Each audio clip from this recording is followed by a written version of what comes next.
In the next few minutes, I'll explain what XC Racing is, why riders love it, what bikes they use, and why the biggest myth in XC is completely wrong. In this Mountain Biking Explained Simply series, I break down mountain biking topics so you can easily understand them. Let's get started. So what is XC Racing? Well, XC stands for cross country, so it's cross country mountain bike racing. And then riders race uphill and downhill all in the same ride. They're typically loops, not out and back, so that way you don't run over people as you're coming on the way back. Courses usually last from 1 hour to several hours.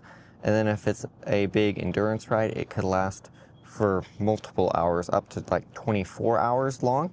And the goal is simple: finish before your competitors do, so that way you get first place. And XC mountain bike racing is the only discipline featured in the Olympics. So why do people love XC racing? Well, you can race it from elite level top pro, or if you're a complete beginner, you can also race cross country. You can compete against others if you want, or just challenge yourself, see how good you can do. Every lap can feel like a test of fitness and bike handling. So what bikes do XC racers use? Well, they're typically a lightweight hardtail or a full suspension mountain bike. They typically only have 100 millimeters of travel, up to 130, which is definitely on the higher end of the spectrum. They use 29-inch wheels, except now 32-inch wheels are starting to creep in. If you want me to make a full video on 32-inch wheels, let me know in the comment section if I should. They have fast rolling tires, so not extremely knobby. They want to have as little knobs as possible because that can slow you down and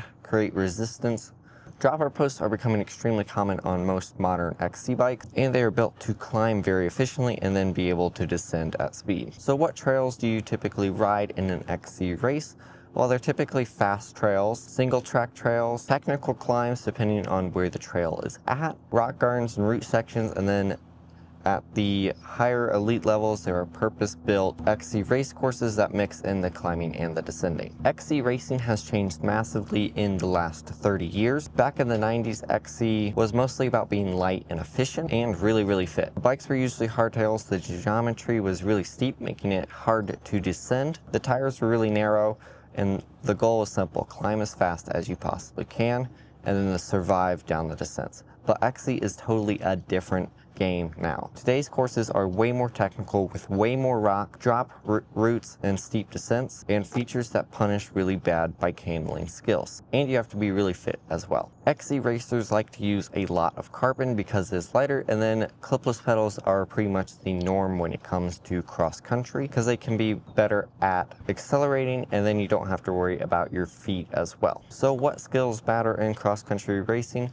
Well, it's a lot like cross-country mountain biking. You need to be able to climb efficiently, pace, have the endurance, maintain your momentum, and then of course good bike handling skills. Then being able to ride with a bunch of other people as well without running into them. And then the biggest myth about XC is that XC riders are just riding really easy trails, but modern XC race courses are extremely technical now. Elite racers are now having drops and rock gardens, steep descents, and very flat, fast corners. XC riders need to have fitness and really good bike handling skills as well. Today's XC racing is a lot more aggressive than XC racing in the 90s. And should you try XC racing if you enjoy the fitness and the challenging side of it, if you like the long climbs and the just all around long rides. If you want to try the competitive side of XC riding, then you might want to try it out. If you care only about the descents and the jumps, then XC